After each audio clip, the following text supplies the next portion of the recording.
boo leen gisee lan moo waral ñuy xeex ay fan daf fi jàll ñu ne benn gone bu tudd Ousmane Sonko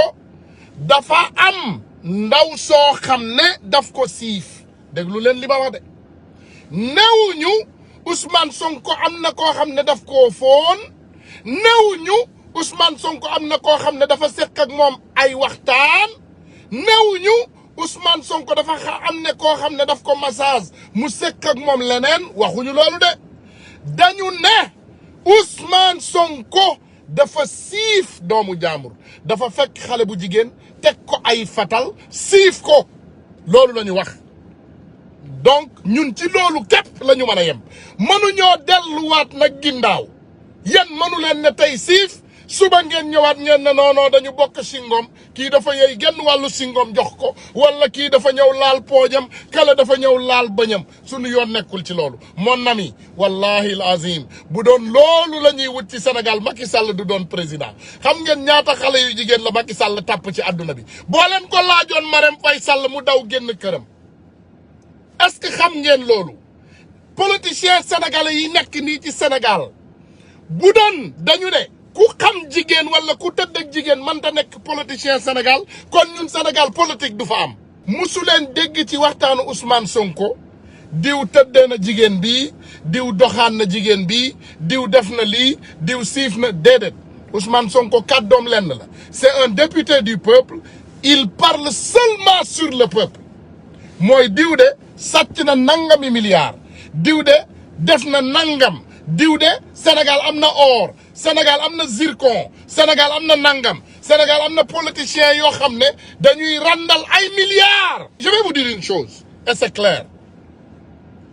démb waxoon naa leen ko nee naa leen nul n'est parfait dans ce monde adduna bii ñu nekk amul benn doomu aadama boo xam ne dafa mat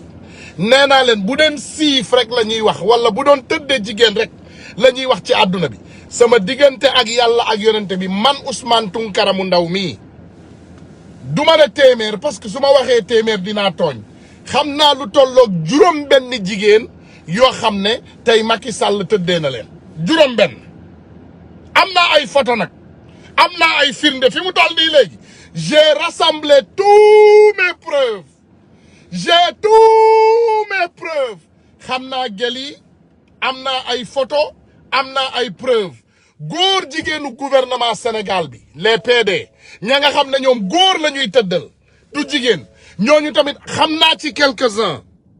te am naa ci ay preuve yu leer nag comme ni ma leen koy waxee toujours j'ai des preuves très claires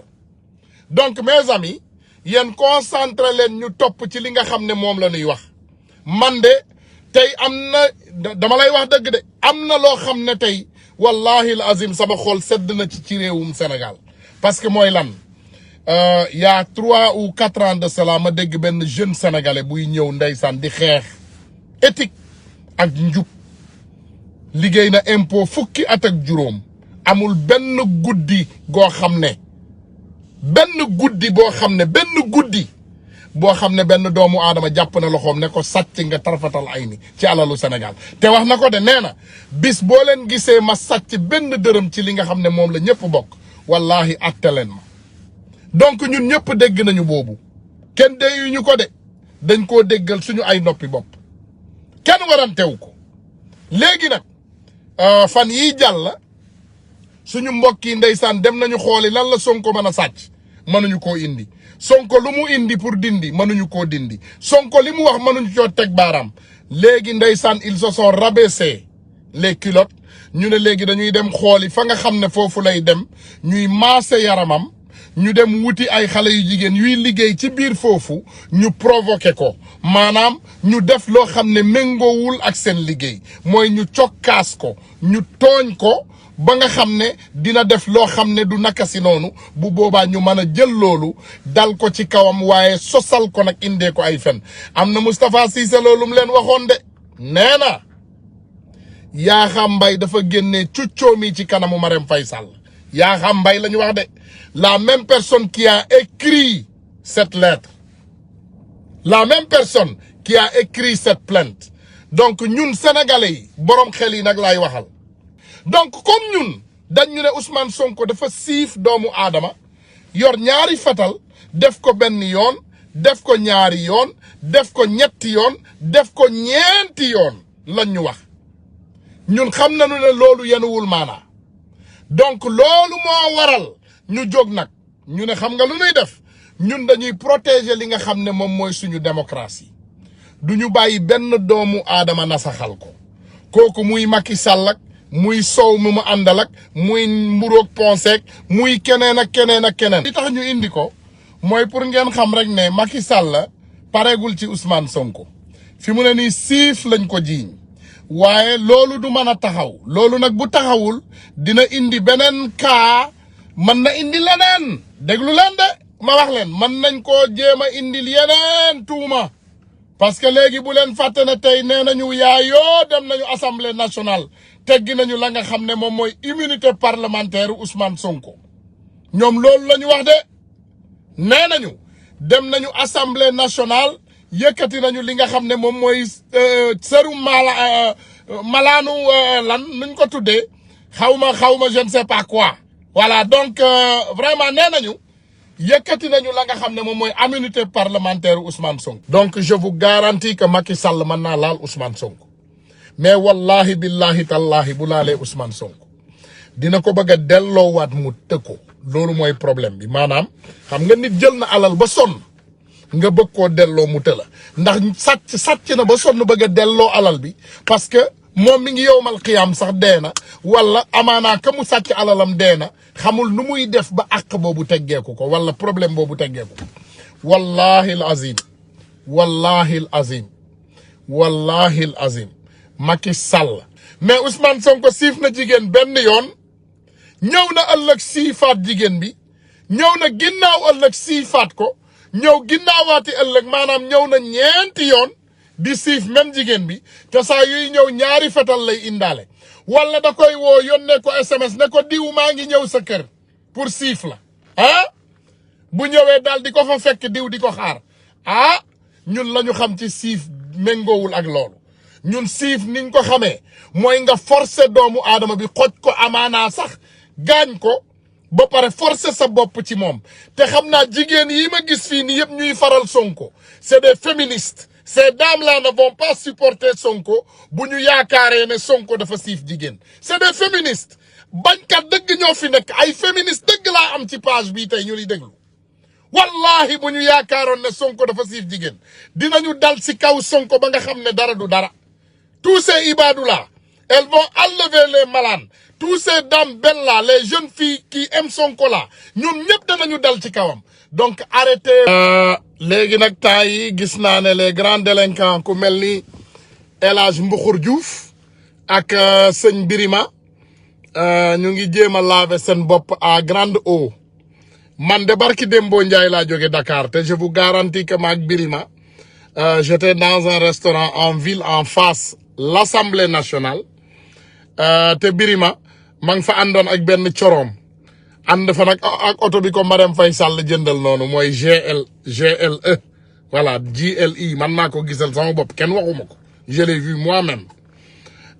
donc Maître El Hadj Diouf moom nee naa leen moom dama xaw a bokk sax ak moom Maître El Hadj Diouf dafa jege famille bi ba ëpp El Hadj Diouf dafa jege famille bi am na yoo xam ne mënatuma ko cee wax comme ni ma leen ko waxee sama kilifa yi ñoo may ñaan mais Maître El Hadj Diouf mbindaan yi ci kër gi sax ñemewu ñoo romb ci kanamam dafa am feebaru jigéen moom même buy dox même bu jegee jigéen bu gisee jigéen sax day lox xam nga yéen xam ngeen li may wax psychologiquement y a des personnes qui ont ces faiblesses comme bu jigéen toogee ci wetam nii day mel ni courant bu commence dafa am feebaru jigéen like dafa am maladie femme même journaliste yooyu ngeen gis noonu muy xool ci journaux yi xam nga journaliste yooyu muy xool noonu journaliste yi même buy xool journaliste yi noonu moom day am envie day mel ni mi ngi sekk ak ñoom day lox moom dafa am feebaru jigéen donc des gens comme ça ils ne sont pas des gens qui peuvent porter des combats dans des républiques El Hadj Diouf mënul toog waxtaan ak jigéen sain mënul toog def loolu il n'a pas cette capacité comme tey Tunkara mën na accolé jigéen toog ci wetam ñu waxtaan mën naa wéet ak jigéen naada El Hadj Diouf loolu bu ko dalee day daanu rab du ko tey moom buy siif jigéen bi du ko tey maanaam maladie la am maladie boobu moo waral nee naa leen ki mu takk jabaram ñaareelu El Hadj Diouf jabaru cousin am la déglu leen dans un monde normal tu maries la femme que ton cousin a divorcé et ton cousin est toujours en vie ak jigéenu adduna bi ni ñu toll yëpp bi mu daan seeti cousin am jigéen ji ko daan yàkkal di ko indil El Hadj tey ñëw nga ñu yendul El Hadj di ko may ndox cousin bi dafa fase jigéen bi rek moom mu dem takki jigéen boobu nag faf pour vous dire que El Hadj Diouf nit yu mel noonu nee naa leen dañu am maladie ils ont des maladies dafa am loo xam ne ça clique dans leur tête dañu am problème xam nga barki dem mooy Njaay toog ngeen fii ñu leen di wax ne leen Marème Faye Sall dafa feebar dafa dem ba perdre mémoire am loolu li ko waral mooy Macky Sall président suñu président c'est honteux de le dire dafa njaaloo ba jabar ji ci boppam mujj gi da koy yëg ay xaritu Marème Faye Sall sax dafa leen di tëddee mais c'est extraordinaire dans le pays où on habite yéen boo leen xamoon ci li ñu nekk ci Sénégal da ngeen di tiit da ngeen di bàyyi da ngeen di simmi seen mbaxane Sénégal li muy dund dafa kéemaane Sénégal li muy dund dafa kéemaane Abdou Mbow moomu nekk assemblée nationale dama xam ay xale yu jigéen personnellement man yoo xam ne nee nañu moom dafay bëgg buy sekk ak xale yu jigéen mu nekk ñaar wala ñett dafay bëgg ñu ëffal ko taatami c'est extraordinaire mais écoutez ça on habite dans quel monde léegi politiciens yooyu ñooy ñëw tey waxatuñu sàcc xaalis waxatuñu ay sàcc terrain léegi dañuy wax ay jigéen Abdoul Aziz Mbaye mu Macky Sall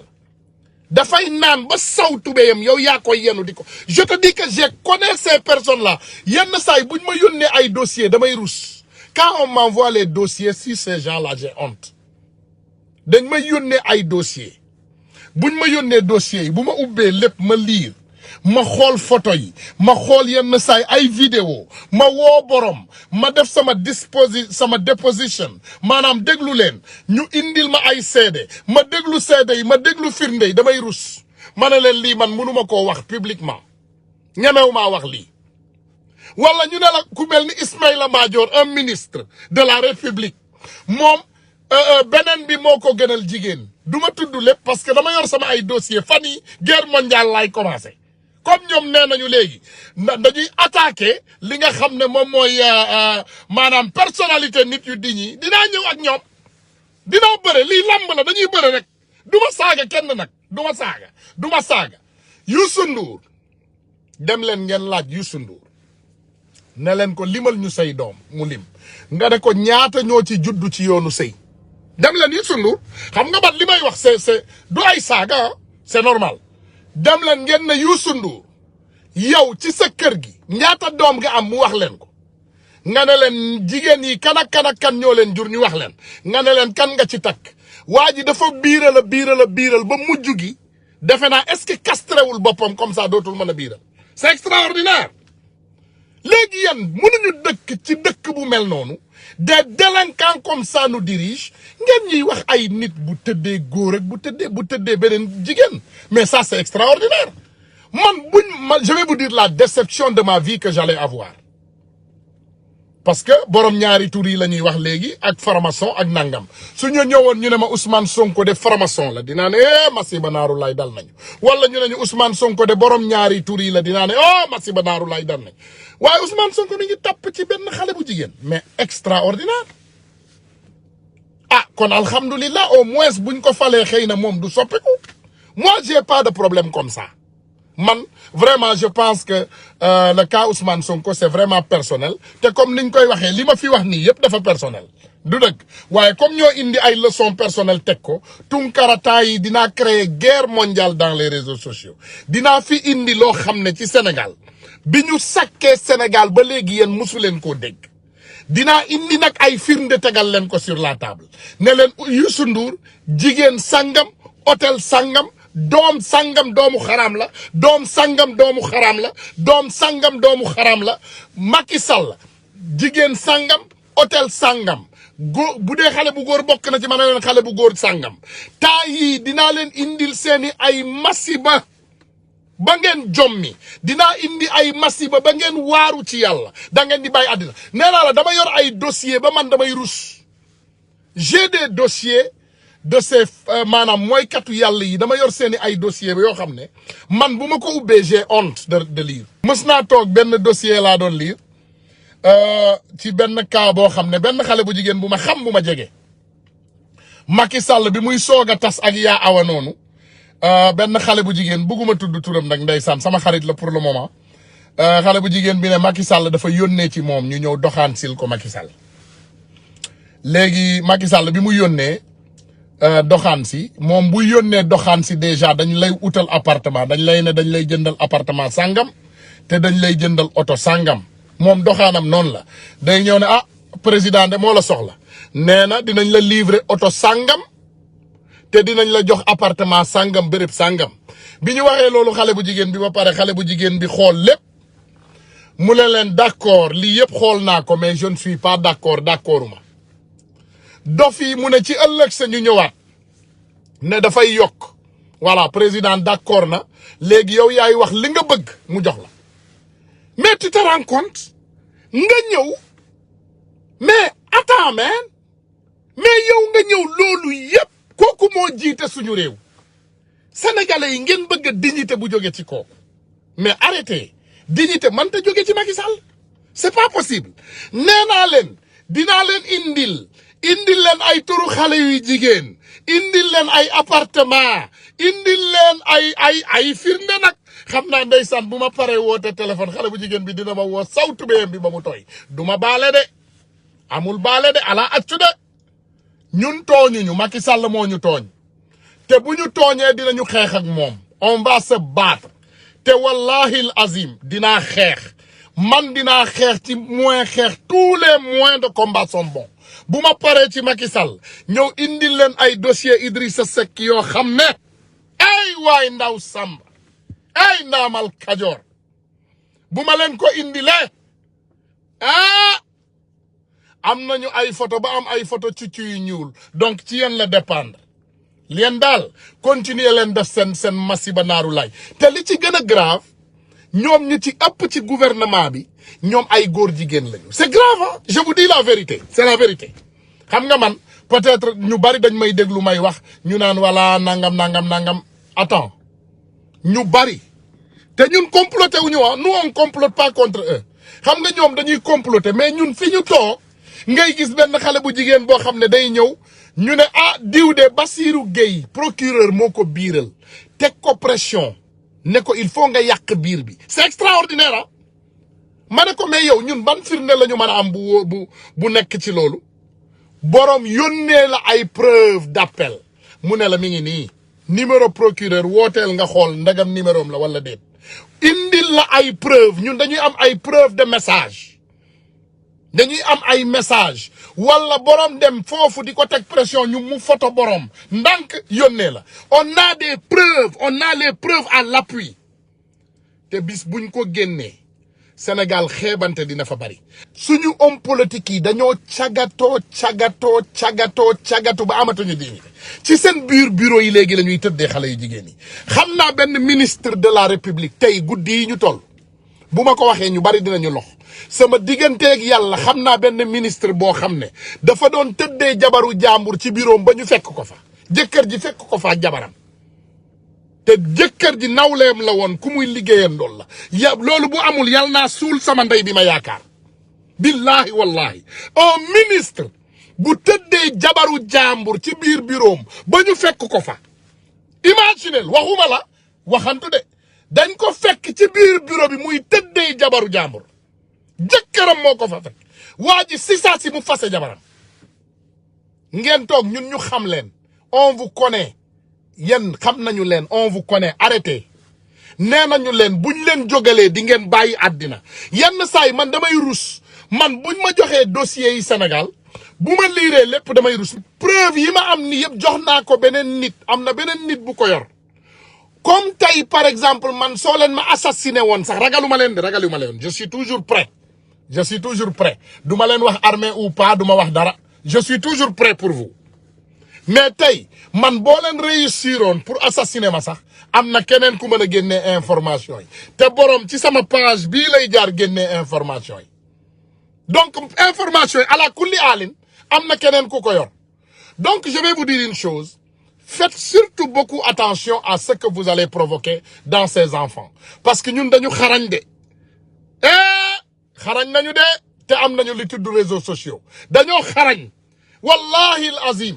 Di ngeen commencé dinaa leen fi commencé benn intifada. Xam ngeen luy intifada xamu leen ko. Waaye vous allez comprendre après.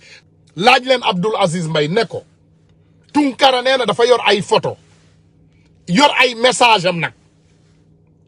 yor ne leen ko jigéen ja nga xam ne mi ngi doon liggéeyee Microsoft bëgguma tudd turam parce que bëgguma koo tooñ Amérique la nekk bëgguma tudd turam ne leen ko sa gel bi doon liggéeyee Microsoft la Tunkara wax ñu patron la woon gel bi Microsoft lay liggéeyee suñu beneen xarit moo ko présenté ne ko Tunkara nee na yor na information yooyu yor na nag yeneen ak photo yi ak preuve yi reeru restaurant yi et tout arrêtez leen il faut arrêter yi ngeen di def nii arrêtez leen ko budul loolu dinaa def ak yéen loo xam ne bi ngeen juddoo ba léegi masu leen koo gis dinaa def masiba naaru laay boo xam ne ci réseaux sociaux yii duma saaga de duma saaga de duma saaga de duma saagaati duma leen saaga déedéet mais comme yéen da ngeen di attaquer ñun dañuy génnee li nga xam ne moom mooy ay dëgg di ko teg sur la table. ne musicien nag bu siiw ci Sénégal dama leen di may lancement rek